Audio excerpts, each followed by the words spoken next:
I got scammed yesterday.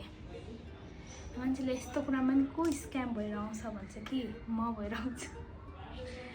हिजो चाहिँ म न्यु रोड जाने काम थियो अनि त्यस पछाडि त ज्याक डिपार्टमेन्ट स्टोर कस्तो फेमस भइरहेको थियो नि त टिकटकमा। अनि त्यहाँ चाहिँ क्युट कटलेरीहरू यस्तो प्लेटहरू पाउँथ्यो नि त।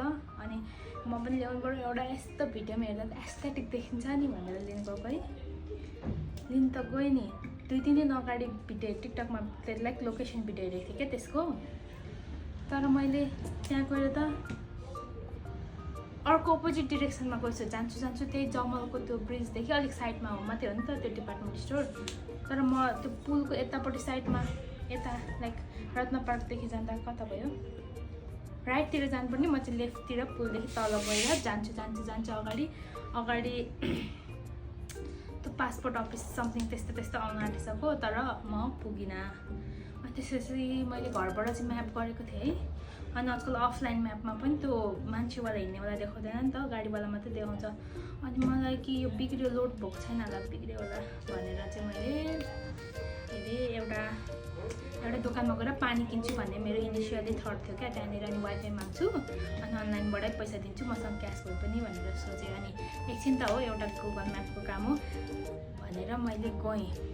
अनि यो एनसेलले पनि आजकल 35 रुपियाँ भन्दा तँलाई डाटा दिँदैन नि त भन्दा त एउटा पानी किनिहाल्छु भनेर गएको थिएँ।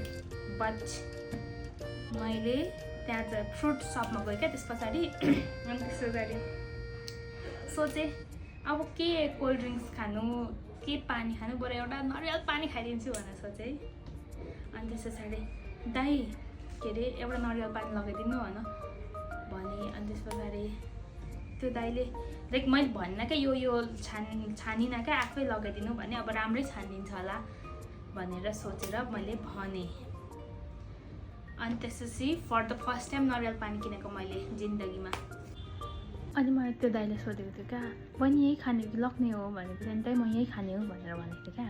अनि त्यो मान्छेले मलाई लगाइदियो अनि आएको त पुरा फुल क्या थियो। अनि त्यसपछि त्यो जुन काटेको पार्ट हुन्छ नि काटेको पार्टको यस्तो गरेर त्यो राउन्डमा हुन्छ नि त्यो त पहेँलो थियो क्या। लाइक कस्तो पहेँलो क्या त्यो सुकेको हुन्छ नि सुकेको उहिले काटेर सुकेको टाइपको थियो है। अनि मैले त अनि म सुरुमा त होइन होला सुकेकै नरिवल होला अलिकति सुकेको त नरिवल हुन्छ नि पानी पनि त सुक्छ नि त होइन। सुकेको नरिवलमा त अलिक कम हुन्छ अलिक तल हुन्छ होइन त्यो त यस्तो भरि थियो क्या। अनि त्यस पछाडि मैले होइन पोजिटिभै सोचौँ राम्रो होला भनेर सिरिप लिएँ होइन। ओए पानी क्या नरिवल पानी किनेर पो खाएको छैन त नरिवल पानी त खाएको हो नि त। अब मेरो लाइक रिलेटिभ्सको घरमा नरिवलको बोटहरू थियो। मेरो आफ्नै घरदेखि माथि छिमेकीकोमा यति नरिवलको बोट थियो यति झर्थ्यो हामीलाई वास्ता पनि हुँदैन थियो क्या त्यति धेरै। अनि त्यस पछाडि त छैन क्या तान्छु पानी क्या पानी लिटरली पानी। सायद मेरो विचारमा चाहिँ त्यो मान्छेले के गरेको थियो नि त पुरानो नरिवल अरूले खाइसकेको हुन्छ नि त्यो खाएर राख्छ नि त बट्टा त त्यहीँ राखेर जान्छ त्यहीँ खानेहरूले त। अनि त्यसमा चाहिँ उसले यसो नाटक पारेर ठकठक गरिहाल्यो। अनि त्यसमा चाहिँ उसले नर्मल पानी क्या हाम्रो नर्मल पानी खान्छौँ नि त्यो हालेर दिएको क्या त्यो मान्छेले। तर त्यस्तो पानी हुन्छ नरिवलको टेस्ट थाहा हुँदैन हामीलाई।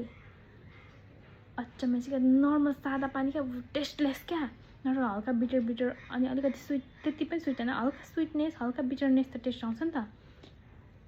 लिटरली सादा पानी के गर्नु है एक्लै चाहिँ केही भन्नु पनि सकिनँ। अनि त्यस पछाडि कन्फ्युजनमा थियो क्या होइन होला हौ यो पानी नै होला भनेर कन्फ्युजनमै थियो। अनि त्यस पछाडि एउटा दाइले के अरे मलाई नरिवल पानी हाल्दै त भनेर भन्नु क्या।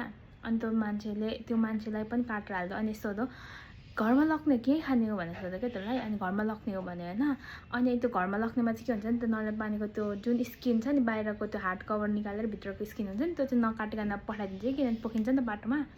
अनि मैले त त्यहीँ खाने भनेको थिएँ। अनि त्यो दाइको नरिवल पानी उसलाई दियो प्लास्टिकमा। अनि मैले यस्तो गरेर हेरेको होइन त्यसको कभर चाहिँ सेतो क्या त्यो फ्रेसली काटेको सेतो हुन्छ नि त्यस्तो थियो क्या। अनि जिन्दगीमा फर्स्ट टाइम नरिवल पानी खाएको हेर मेरो दिन।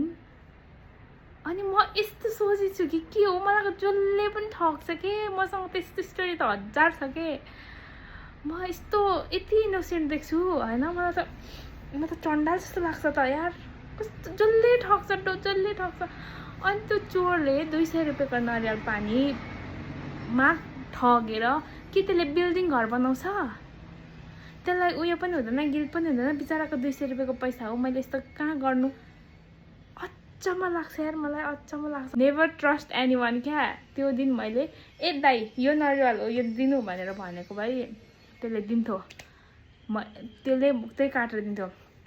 त्यो चाहिँ कस्तो त भने त्यसको नरिवल अनि यति धेरै सामान राखेको थिएँ क्या। अनि म त अलिक होची, अनि त्यो दाइ चाहिँ उता पारेँ के, अनि म वारी ऊ पारेँ क्या। अनि त्यस पछाडि यता ठ्याक ठ्याक गरेको जस्तो गर अनि दियो क्या। त्यही भएर नेभर ट्रस्ट एनी वान। नरिवल पानी खाँदा पनि ठगी हुने मान्छे चाहिँ मै हो। मलाई त घरमा सबले चण्डाल भन्छ त यार, तर मलाई मान्छेले यति ठग्छ नि, मेरो कुरै छैन म कति ठगीमा पर्छु भनेर। I am too innocent for this world क्या खासरी भन्नुपर्दाखेरि त। तर मेरो घरवालाहरूलाई लाग्दैन म इनोसेन्ट छु भनेर, तर म इनोसेन्ट छु। मेरो साथीभाइलाई पनि लाग्दैन म इनोसेन्ट छु भनेर, तर बाहिरको मान्छे सबैलाई म इनोसेन्ट लाग्छ। सबैले ठगिरहेको हुन्छ, सबैले ठगिरहेको हुन्छ। त्यही भएर नेभर ट्रस्ट एनी वान। नरिवल पानीमा ठगी हुने मान्छे पनि मै होला। मैले त अब नरिवल पानी त खानु पाइनँ, अनि त्यो सुकेको नरिवल थियो क्या। अनि मैले के भने दाइ यो नरिवलको भित्रको दिन्न त झिकेर भनेको, त्यो पनि नदिएको हौ मलाई। कस्तो खालको चोर। बहिनी यो त सुकेको छ के अरे, बहिनी यो त साह्रो भइसकेको छ अरे। अनि साह्रै भयो भने त मेरै पैसाको त झिकेर दिँदा के हुन्छ होइन, म खान्छु नि त। अनि दिएन यार, त्यो पनि दिएन। अनि त्यो मान्छेले त अर्कोको लागि राखेको क्या त्यो। त्यही भएर never trust any one guys, never trust. मैले भनिदिएको छु कसैलाई ट्रस्ट गर्दैन।